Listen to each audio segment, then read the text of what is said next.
salamin habang dala ang bagahe. Di dahil sa galit kundi dahil sa biyahe na kailangan natin tahakin ng mag-isa. Kahit mahapdi sa dibdib na wala ka na sa umaga. Sabi nila ang pag-ibig ay laging kapit lang, pero ang tunay na pagmamahal ay marunong magbitaw. Sa gitna ng pangarap na tila hindi magtagpo, kailangan nating hanapin ang sarili nating yugto. Pinilit natin pagsamahin ng dalawang mundo, pero tila nalulurot tayo sa sariling anino. Kailangan mong lumipad, kailangan kong tumayo sa sariling mga paa bago tuluyan na maglaho. Minsan ang paglayo ang tanging paraan upang ang bawat isa ay may matutunan at mapatunayan. Kailangan nating maghiwalay para sa ating paglago. Hindi ito paalam kundi pagbabago ng anyo. Magkaibang landas ang ating tatahakin muna. Sana sa dulo ng lahat mas matatag na tayong dalawa. Hindi dahil hindi sapat ang ating nadarama, kundi dahil kailangan nating buuin ang ating madiwa.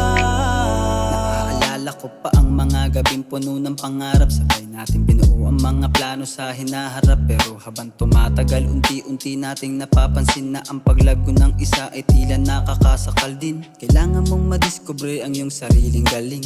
Nang walang anino ko na lagi nakapiring, at ako naman ay kailangan matutong mag-isa. Harapin ang mga takot na laging sa'yo isinasalig ko, sinta.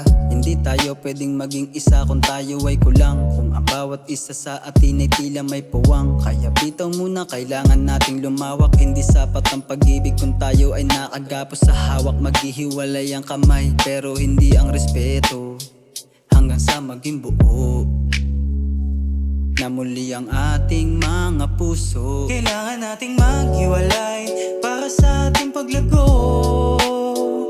Hindi ito paalam kundi pagbabago ng anyo.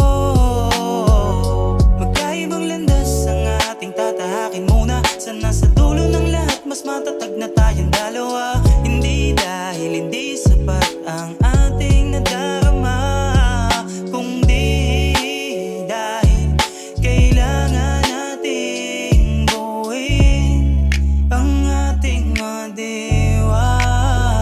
Balang araw pag ang lahat ay nasa tamang lugar na, at ang mga sugat ng kahapon ay naghilom na, sinta. Baka muling magtagpo ang ating mga paningin na may dalang kwento ng tagumpay at bagong adikain. Sa ngayon ay baunin mo ang aking panalangin na maging matagumpay ka sa lahat ng iyong gagawin. Ito ang sakripisyo ng ating pagmamahalan, ng palayain ng isa't isa para sa kinabukasan.